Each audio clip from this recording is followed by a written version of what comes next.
Bom dia, pessoal. Hoje, eu quero que vocês se juntem a mim em uma jornada. Uma jornada que nos leva para o coração das ideologias que moldaram o nosso mundo moderno. Vamos falar sobre um livro que não é só uma leitura. É um verdadeiro convite à reflexão, A Bandeira Manchada de Sangue, do autor Shaw Armstrong. Você já parou para pensar sobre o preço das ideologias? O socialismo e o comunismo têm uma atração quase hipnótica. Prometem igualdade, justiça e prosperidade. Mas será que esses sonhos se tornam realidade? Ou serão apenas promessas vazias? Como balões que estouram ao menor toque da verdade. Armstrong nos convida a olhar para essas questões de frente. Ele não tem medo de desmistificar os mitos em torno dessas ideologias. E essa é a primeira coisa que precisamos entender. Muitas vezes, as narrativas que ouvimos são apenas isso, narrativas. O autor mergulha fundo na história e revela verdades sombrias, mostrando como regimes comunistas, em lugares como Azerbaijão e Vietnã, deixaram cicatrizes profundas na humanidade. E aqui está uma pergunta. Quantas vezes você já ouviu falar do sucesso do socialismo escandinavo? É fácil se deixar levar pelo clamor desses modelos. Mas Armstrong nos mostra que por trás dessa fachada há um contexto histórico complexo e realidades que desafiam a noção de um verdadeiro socialismo. Elas podem parecer atraentes à primeira vista, mas quando você olha mais de perto, bem, a história fala por si só. E aqui entra outro ponto crucial abordado no livro: a comparação entre socialismo e capitalismo. A obra nos faz questionar: qual sistema realmente fomenta inovação? Qual deles valoriza a ética de trabalho e a criatividade individual, através de análises cuidadosas? Armstrong nos dá ferramentas para pensar criticamente sobre essas questões. Vamos refletir juntos sobre isso. Já pensou nas consequências humanas dos regimes totalitários? Em muitos casos, os resultados foram opressão e sofrimento inimaginável. Isso deve nos fazer questionar até onde podemos ir em busca de ideais, sem considerar suas repercussões reais. Quero encerrar com um chamado à ação. Não podemos mais aceitar verdades prontas ou discursos simplistas. A Bandeira Manchada de Sangue é mais do que um livro. É um convite à reflexão crítica sobre as ideologias que moldam nossas vidas hoje. Como disse George Orwell, em tempos de engano universal, dizer a verdade é um ato revolucionário. Então eu pergunto a vocês: estão prontos para desafiar suas crenças? Estão prontos para olhar além da superfície? É este nível.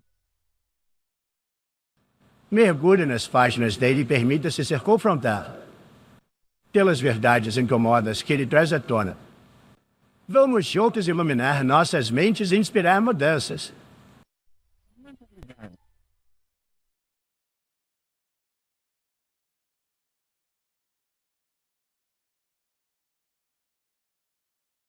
Liberte seu verdadeiro potencial com a Super Gringo Books. Descubra os guias definitivos para dominar a autodefesa.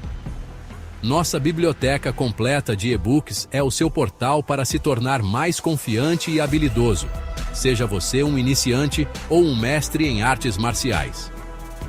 Apresentando guias essenciais como treinamento tático com armas de fogo. Aprenda defesa pessoal em curta distância com armas de fogo. A magia do tiro de longa distância. Explore se o tiro é uma arte ou uma ciência. Caminho do Guerreiro. A jornada épica do karatê moderno. Mergulhe no Dragon Camp 2.0, com insights sobre história, faixas coloridas e técnicas avançadas. No Brasil, a segurança pessoal é mais crucial do que nunca. É por isso que a Super Gringo Books oferece técnicas de autodefesa não letais, que se alinham com as demandas do mercado, especialmente para mulheres que buscam métodos práticos e eficazes. Junte-se à nossa comunidade hoje mesmo e comece sua jornada para dominar a autodefesa e as artes marciais. Visite nossa coleção no link da descrição e liberte o guerreiro que existe dentro de você com a Super Gringo Books.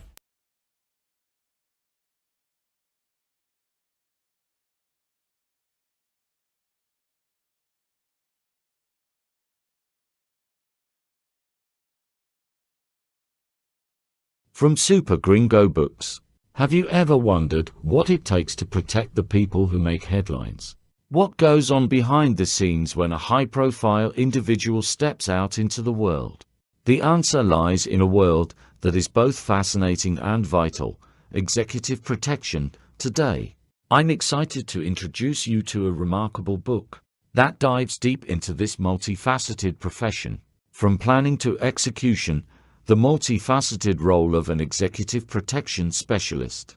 Imagine this: a bustling crowd at a public event, cameras flashing, fans cheering.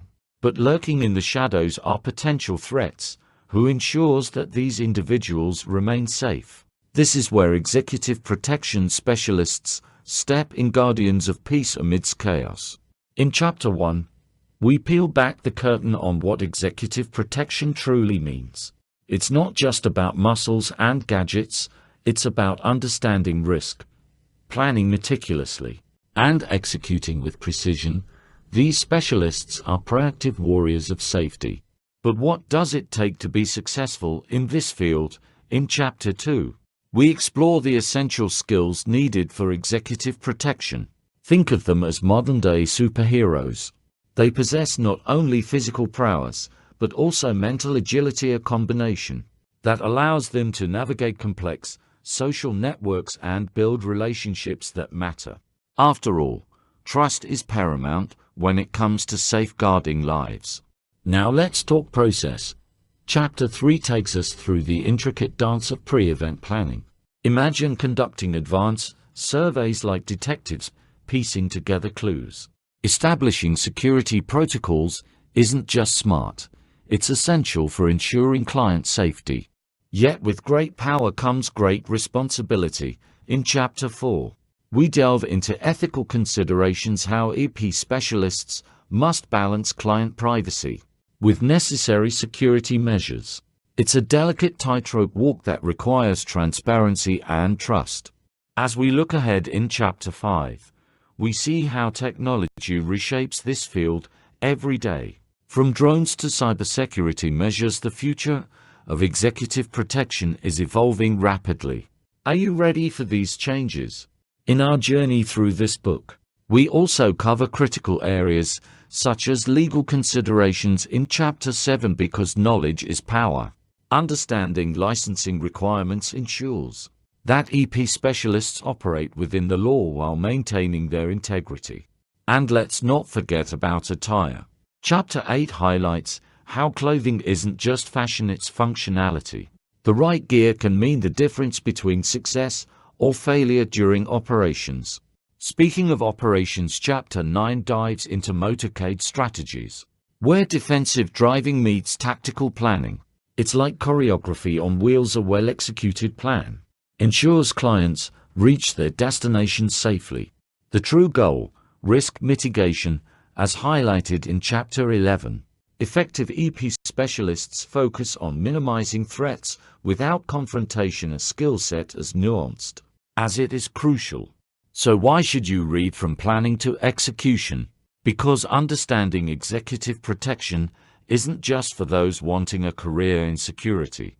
It's for anyone interested in safeguarding themselves or their loved ones in today's unpredictable world.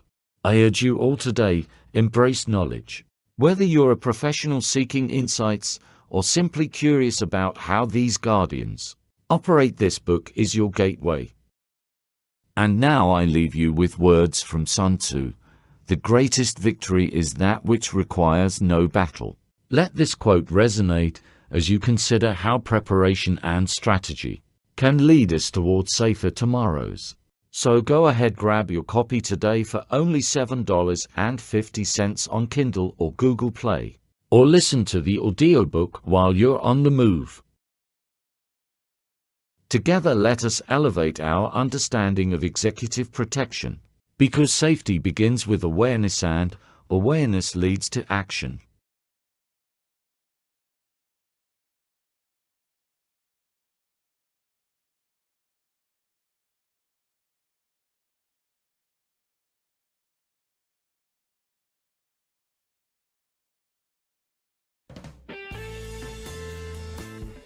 Socialism and communism are political ideologies that promise equality and prosperity for all.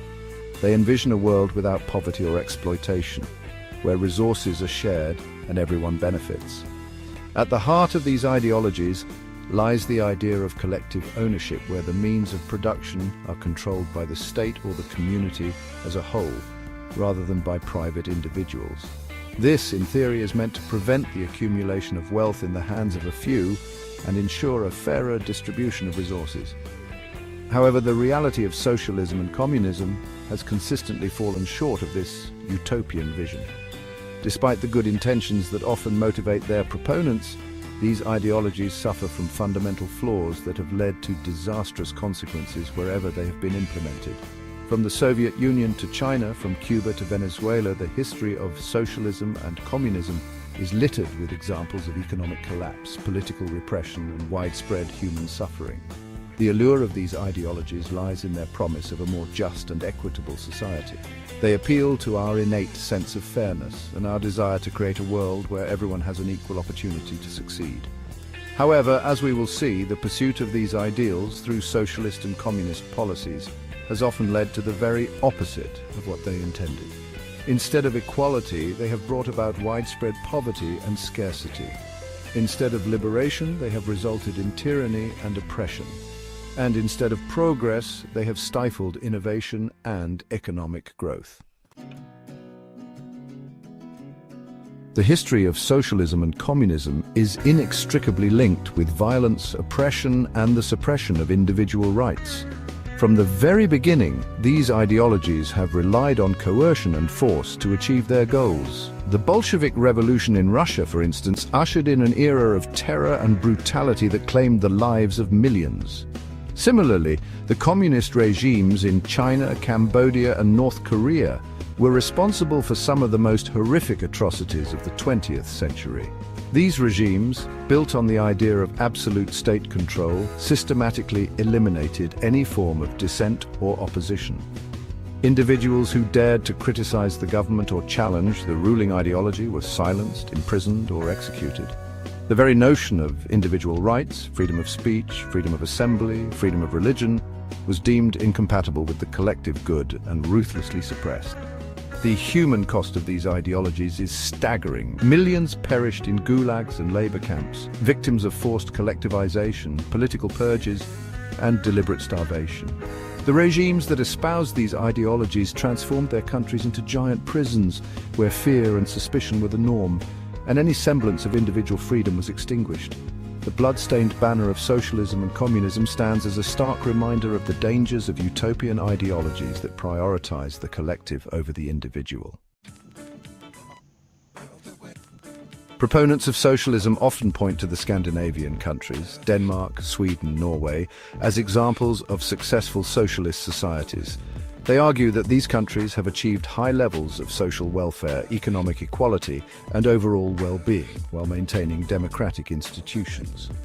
However, this narrative is a misleading simplification that ignores the fundamental differences between these countries and those that have embraced full-fledged socialism. The Scandinavian countries are not socialist in the traditional sense. They are mixed economies with free markets, private property rights, and a strong entrepreneurial culture. While they do have a generous social safety net, it is funded by high taxes and a robust private sector. Their success is not due to socialist policies, but rather to a combination of factors, including a strong work ethic, a culture of consensus building, and a commitment to free market principles. Moreover, it is important to note that the Scandinavian model of social democracy is facing its own set of challenges. High taxes, while necessary to fund the welfare state, can discourage investment and entrepreneurship. The generous social benefits, while well-intentioned, can create disincentives to work and lead to dependency. And the bureaucratic nature of these systems can stifle innovation and economic growth. The fundamental flaw of socialism and communism lies in their disregard for individual liberty. By concentrating power in the hands of the state and suppressing individual initiative, these ideologies create systems that are inherently inefficient, unsustainable, and ultimately inhumane. They stifle innovation, discourage hard work, and erode the human spirit. In contrast, capitalist democracies, while far from perfect, recognize the importance of individual freedom and the power of the free market. They allow individuals to pursue their own self-interest, which in turn benefits society as a whole. By protecting private property rights, encouraging entrepreneurship, and rewarding hard work, capitalist democracies create the conditions for economic growth, innovation, and prosperity. The choice between socialism and capitalism is not just an economic one, it is a moral one. It is a choice between a system that seeks to control and a system that seeks to empower. It is a choice between a system that values conformity and a system that celebrates individuality. And it is a choice between a system that has repeatedly led to tyranny and oppression and a system that, despite its flaws, offers the best hope for human freedom and flourishing.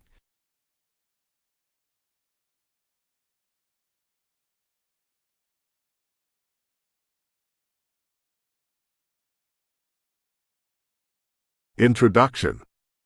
How this book came to fruition. The social media circus of socialism and communism. Introduction. In the age of social media, where opinions fly faster than light and debates can spark at the click of a button, one topic that seems to ignite passionate discussions is socialism.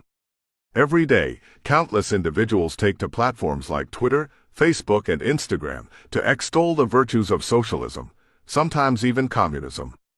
It's almost as if these ideologies have gained a second wind in the 21st century.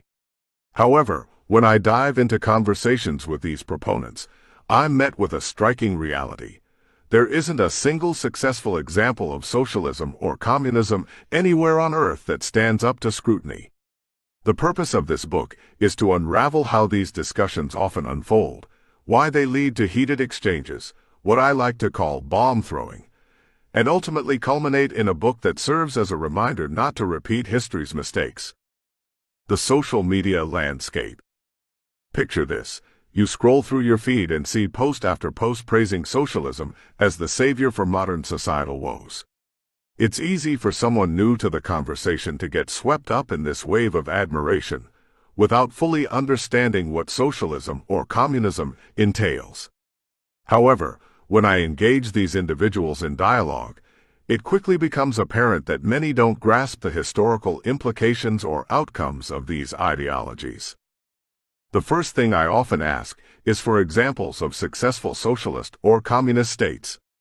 More times than not, Scandinavia pops up as the shining beacon of socialist success. But here's where things get interesting. Scandinavia isn't socialist.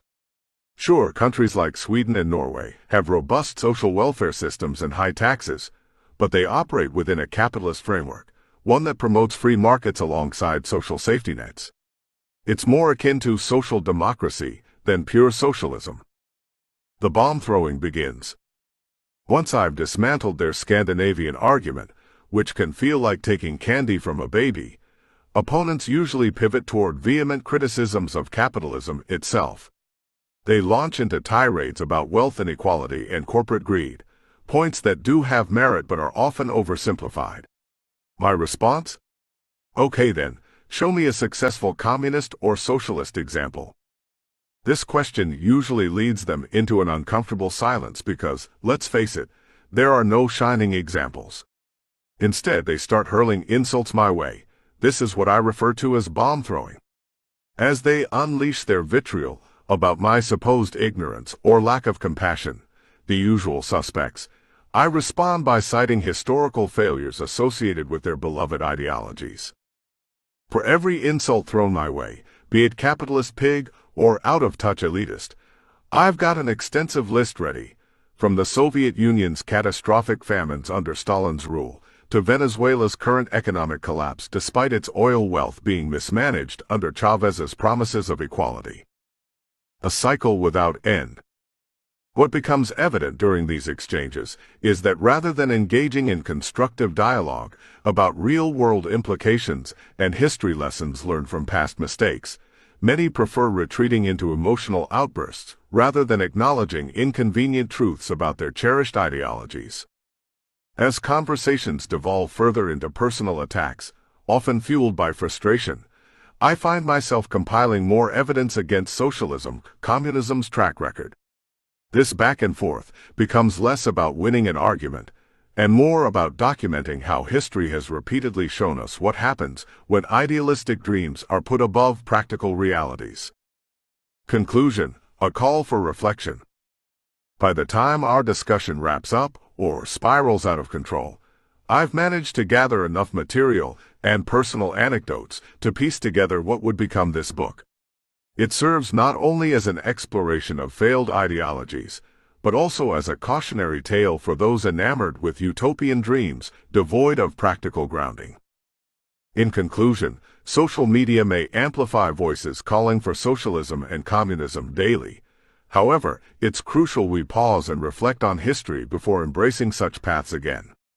With over 100 million silenced voices from those who suffered under oppressive regimes speaking out from beyond the grave, starved or murdered in pursuit of unattainable ideals, it becomes our responsibility not just to listen,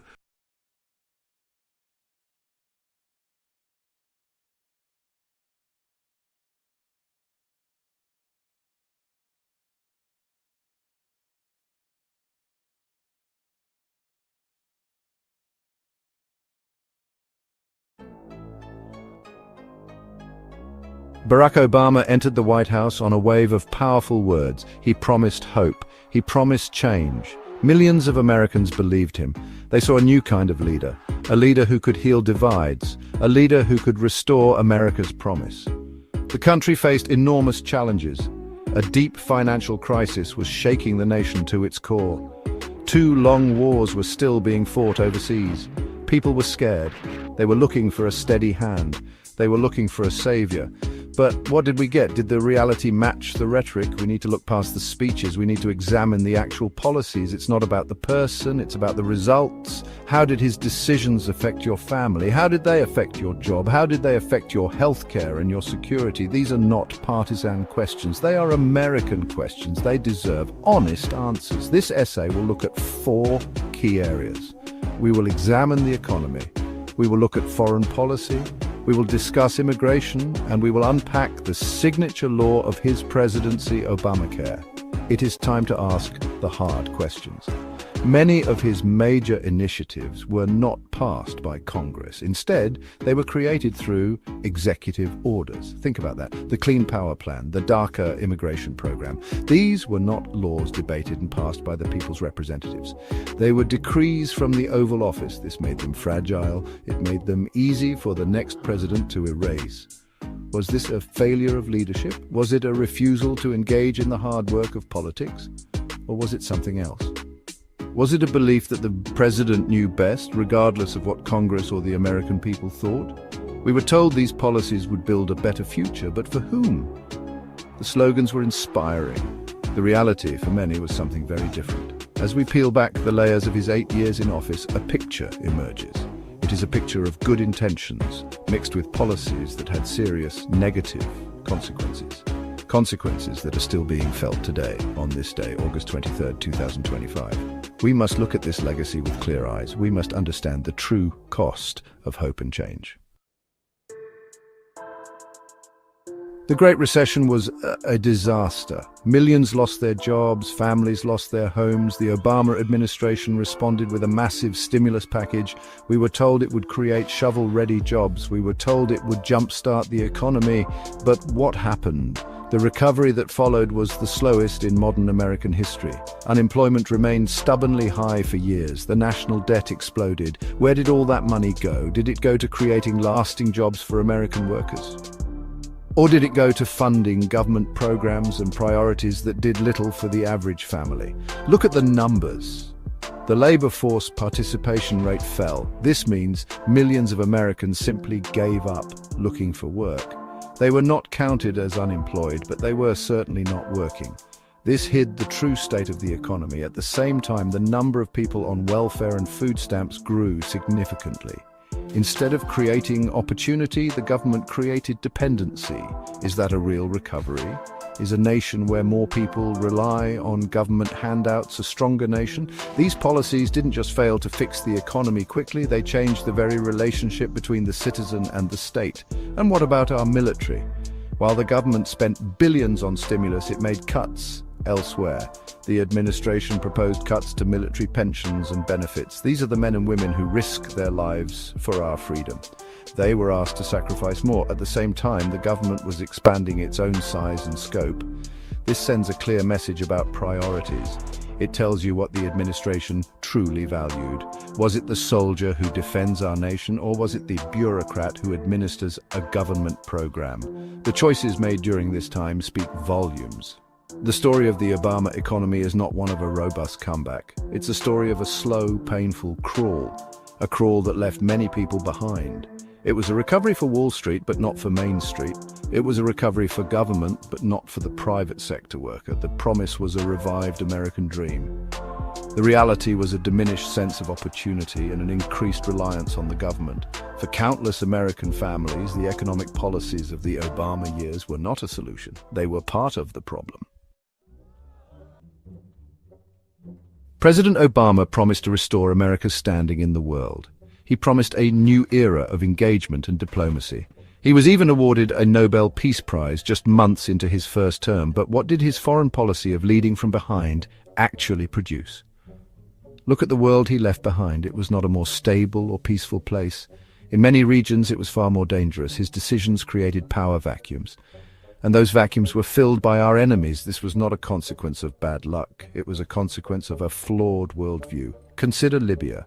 The administration intervened to help overthrow a dictator, but there was no plan for what came next. The result was chaos. Libya became a failed state. It became a haven for terrorists. ISIS gained a foothold right on the Mediterranean. This disaster led directly to the tragedy in Benghazi, where 4 Americans, including an ambassador, were murdered. Leading from behind meant abandoning our responsibility to see things through. It meant starting a fire and then walking away as it burned down the neighborhood. This is not leadership, this is abdication. Then there is Syria. The president drew a red line on the use of chemical weapons. He said that if the Syrian dictator crossed it, there would be consequences. The dictator crossed it. He used poison gas on his own people, including children. And what happened? Nothing. The red line vanished. America's credibility vanished with it. Our allies learned they could not count on our word. Our enemies learned they did not need to fear our resolve. This weakness invited aggression. It is a direct line from that moment to the later rise of ISIS in Syria and Iraq. And what about the message sent by the Bo-Bergdahl trade? The administration traded 5 high-level Taliban commanders from Guantanamo Bay for 1 American soldier who had deserted his post. This was not a prisoner of war. This was a soldier who walked away from his duty, and his fellow soldiers died looking for him. The message was clear. The administration seemed to value a deserter more than it valued keeping dangerous terrorists off the battlefield. This decision demoralized our military and endangered our national security. It was another example of a foreign policy that seemed to value gestures over strength and safety. No policy defines the Obama presidency more than the Affordable Care Act or Obamacare. We were told, if you like your plan, you can keep your plan. We were told, if you like your doctor, you can keep your doctor. We were told the average family's premiums would go down by $2,500. Every single one of these promises was broken. Millions of Americans had their insurance plans cancelled. Many were forced to find new doctors, and premiums, they didn't go down, they skyrocketed. The law was a massive government takeover of 1/6 of the American economy, and it was sold on a foundation of lies. The law created enormous problems for both patients and doctors. Patients faced narrow networks, meaning fewer choices for doctors and hospitals. They faced massive deductibles, meaning they had to pay thousands of dollars out of pocket before their insurance even kicked in. For many, it was like not having insurance at all. Doctors, meanwhile, were buried in new regulations and paperwork. Many small practices were forced to close or sell out to large hospital chains. The personal relationship between a doctor and a patient was replaced by the cold bureaucracy of government-managed care. This was not progress. On immigration, the approach was just as flawed. While the administration claimed to be enforcing the law, its actions told a different story. It implemented the Deferred Action for Childhood Arrivals, or DACA program, by executive order. This was not a law passed by Congress. It was a unilateral decree that granted quasi-legal status to hundreds of thousands of people who were in the country illegally. This created a powerful incentive for more illegal immigration. People saw that if you could just get across the border, eventually the government might reward you. It undermined the rule of law. The failure to secure the border and the creation of programs like DACA sent a message to the world. America's borders are not to be taken seriously. This disregard for enforcement created a crisis that would only grow in the years to come. In conclusion, the legacy of the Obama years is not one of simple hope and change. It is a complex and troubling story. It's a story of economic policies that fostered dependency, a foreign policy that created instability, and domestic policies that broke promises and weakened the rule of law. The final verdict is clear. The grand vision failed to meet reality, leaving American families to deal with the consequences.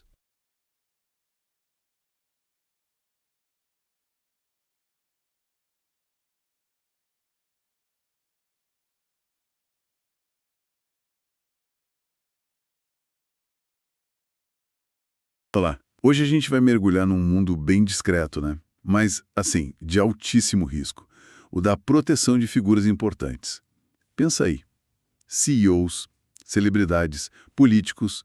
Vamos usar uns trechos de um guia sobre o assunto para fazer uma análise mais a fundo, para entender o que é de verdade essa tal de proteção executiva. É bem mais que a imagem do guarda-costas fortão do cinema, viu? Certo. Então, vamos desvendar isso. Proteção executiva, ou EP, não é só sobre ter um guarda-costas ali forte. É um serviço assim super especializado e o ponto-chave mesmo é proativo. A ideia é diminuir, sabe, ou até evitar vários tipos de ameaça. Pode ser assédio, sequestro, até a agressão física mesmo. Tudo isso antes que a coisa aconteça, antes que vire um problema real. Exatamente. E essa necessidade de profissionalizar ficou muito clara com eventos históricos, né? Como assassinatos de figuras públicas lá nos anos 60. Isso mostrou falhas bem graves na segurança da época. E, além disso, a globalização, a tecnologia, tudo isso criou novas ameaças, o que forçou o setor a evoluir muito, constantemente. Não é mais só força bruta, se é que algum dia foi só isso, né? Essa evolução que você mencionou, isso me deixa curioso. Se não é só força física, o que realmente, o que diferencia um profissional de EP hoje em dia? Aqui a coisa fica realmente interessante. Olha, são várias habilidades. E muitas delas são bem mais sutis do que a gente imagina, sabe? Inteligência emocional e jogo de cintura são, assim, essenciais. É preciso construir confiança com o cliente, se comunicar bem, com equipe, com autoridades, até com o público às vezes. É surpreendente como a inteligência emocional vira quase uma ferramenta tática. Entender a motivação de uma possível ameaça ou conseguir acalmar uma situação tensa diplomaticamente, isso pode ser bem mais eficaz que qualquer manobra física. E, claro, resolver conflitos, ter sensibilidade cultural, especialmente em operações fora do país, isso é vital. Entendi. Construir essa confiança e ter esse tato todo parece crucial, né? E imagino que isso exige uma percepção constante do que está rolando ao redor, certo? Tipo, o tempo todo ligado. Com certeza, a consciência situacional é um estado permanente. É a capacidade de observar, sabe? Avaliar o ambiente e antecipar ameaças sem parar. Isso envolve desde ler a linguagem corporal das pessoas até identificar qualquer coisinha fora do padrão. É estar sempre um passo à frente, mentalmente falando. Ouvindo você falar sobre essas habilidades mais softs, né? Como elas se conectam com as capacidades táticas que a gente ainda imagina nessa profissão? É aquela coisa mais física. Elas se complementam totalmente. As habilidades técnicas continuam sendo a base, claro. Ser bom com tecnologia de segurança, tipo vigilância, comunicação segura, até o básico de cibersegurança, isso é fundamental hoje. Técnicas de defesa pessoal, óbvio, incluindo combate corpo a corpo e, muito importante, o entendimento do uso proporcional da força, o que a gente chama de contínuo de força. Contínuo de força. Explica um pouco mais disso. Basicamente, é um protocolo para escalar o nível de resposta, sabe?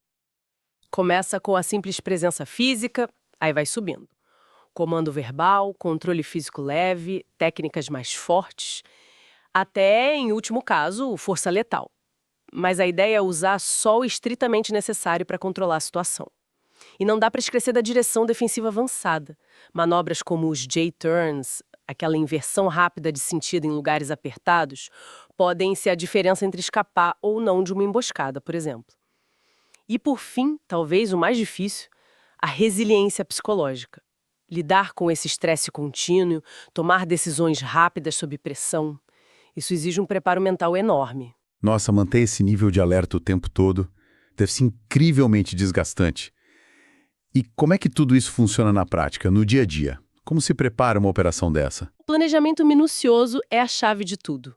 A gente usa muito o conceito de pesquisa avançada, ou Advanced Survey, como chamam lá fora.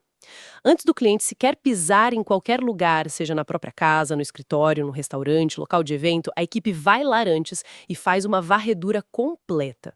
Isso inclui analisar rotas, as principais e as alternativas, saídas de emergência, verificar a segurança do local, até a ficha de alguns funcionários locais, se for o caso.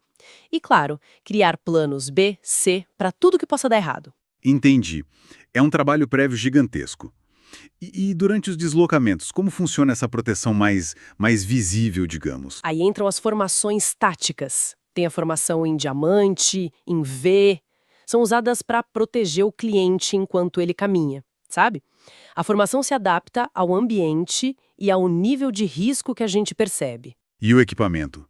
Nossa, vai muito além da arma. Itens essenciais hoje são os kits individuais de primeiros socorros, os IFAKs. IFAKs? Isso, Individual First Aid Kits. Eles têm material essencial como torniquetes, bandagens, para estancar hemorragias graves imediatamente, por exemplo.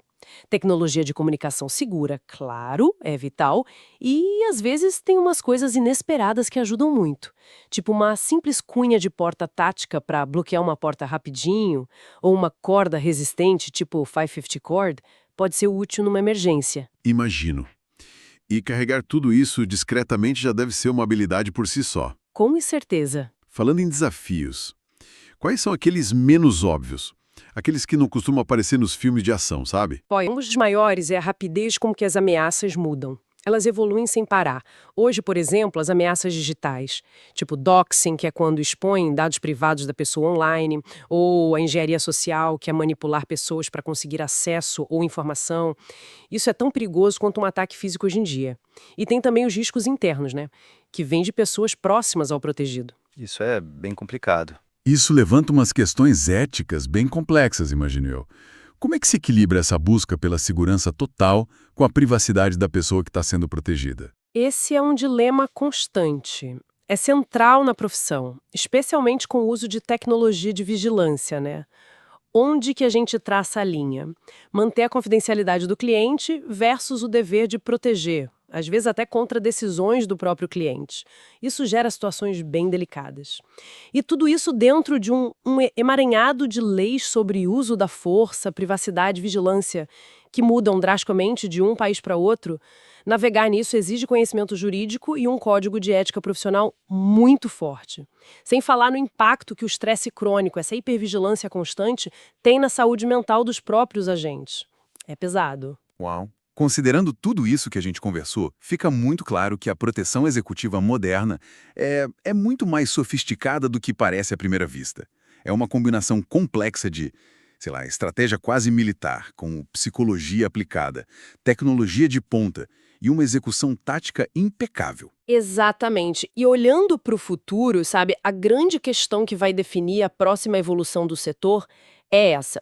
Com a inteligência artificial, drones, biometria, tudo isso cada vez mais presente na segurança. como que a gente vai encontrar o equilíbrio ideal? A tecnologia pode processar dados numa velocidade sobre-humana, isso é fato. Mas o julgamento, o instinto, a capacidade de ler a intenção humana, isso ainda é o diferencial crucial. É o que pode determinar o sucesso ou o fracasso de uma proteção. Esse balanço entre máquina e humano vai ser o grande campo de batalha da inovação em EP nos próximos anos.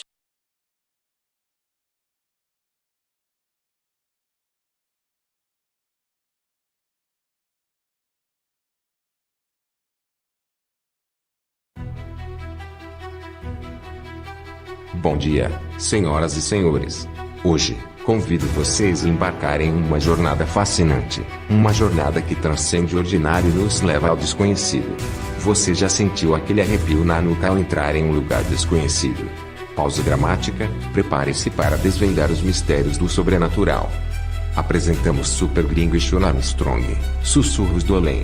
Uma obra que não é apenas um livro, mas uma porta de entrada para o mundo dos espíritos, onde relatos pessoais se entrelaçam com investigações intrigantes e técnicas que transformam o medo em conhecimento. Você se atreve a entender o que habita nas sombras? Pense bem, quantas vezes você já se perguntou sobre aqueles sussurros à noite? Aquela sensação estranha quando está sozinho em casa? Nós temos a resposta. Neste livro, você aprenderá a se preparar, investigar e lidar com entidades misteriosas que muitas vezes nos cercam sem que percebamos. Imagine-se caminhando por lugares assombrados, ouvindo histórias que moldaram gerações. Cada página deste livro é uma nova descoberta. É como ter um guia experiente ao seu lado, mostrando como interpretar os sinais do além. A curiosidade é um poderoso motor da nossa evolução, por que não usá-la para explorar o desconhecido? Como disse Albert Einstein, a mente que se abre a uma nova ideia jamais voltará ao seu tamanho original. E eu pergunto, você está pronto para expandir sua mente e abraçar o desconhecido? Não perca tempo. Acesse agora a Amazon Kindle ou Google Play e mergulhe no desconhecido. O além está esperando por você. E lembre-se, cada história contada é uma nova oportunidade de aprendizado. Não deixe essa chance passar. Venha desvendar os segredos do sobrenatural conosco. Desvende o sobrenatural. Obrigado.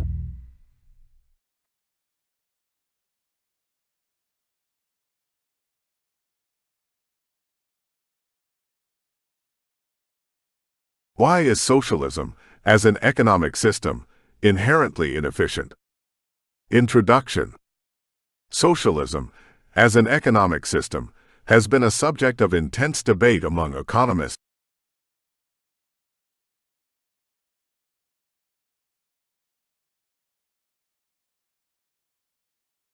This is the brief on essential firearm safety and long-range shooting techniques. Okay, so this comes from experts like Sean Armstrong, kind of breaking down that tricky mix of self-defense and hitting targets way out there. If you want to nail those long shots, well, there are 3 key things you absolutely need to get right. First up, safety. Always comes before accuracy, right? We're talking the 4 main safety rules, often called CARS. You gotta treat every firearm like it's loaded, seriously. Remember, accidental shootings took 468 lives in the US just in 2019. Then there's the laser rule. Always point that muzzle somewhere safe. Plus, keep your finger off the trigger till you're actually ready to fire. And always be sure of your target and what's behind it. Second, stability. You need a rock-solid platform for long range. It's all about keeping your breathing, your pulse, from messing with the rifle shot. That's why lying prone, using support is usually best. It helps spread your weight, lowers your center of gravity, handles recoil better. You get the idea. Out in the field, though, you got to improvise. Use your backpack, maybe find a forked stick, basically anything to make a steady rest, kind of like a bipod. Finally, hitting those distant targets means you got to account for ballistics, how the bullet actually flies through the air. Precision adjustments, that's where things like mils or MOA come in. They're just ways we measure to dial our scope exactly for drop and wind. And the environment? Oh yeah, it matters big time. Thinner air, like when you're higher up or when it's hot, means less drag on the bullet, so it flies flatter. And if you don't adjust your sights down for that, you're going to shoot high. Simple as that. So yeah, nail the safety, get stable, and make those precise ballistic adjustments. That's the recipe for connecting way downrange.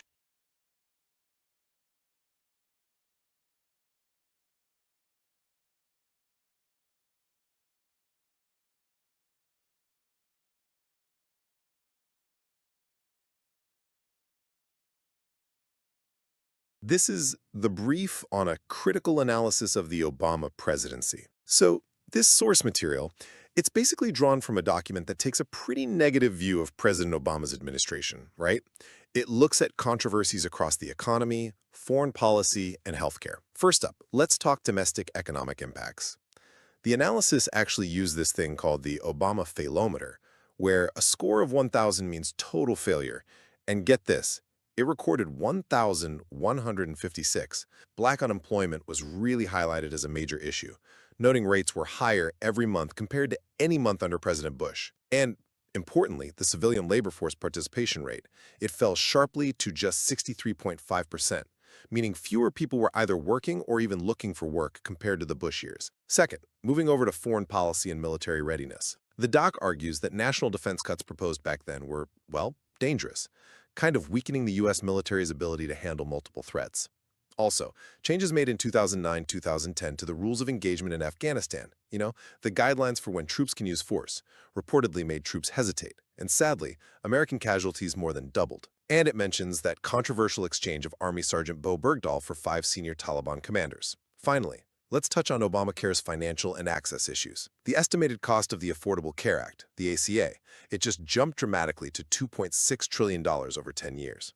Way more than the $900 billion first promised. Plus, access problems popped up right away. Doctors started rejecting ACA patients because the payout rates were low. Insurers then began predicting pretty big premium hikes because the folks signing up were older and sicker than expected. So yeah, the documents basically conclude that the administration's policy decisions in these areas ended up being costly and didn't really achieve their goals.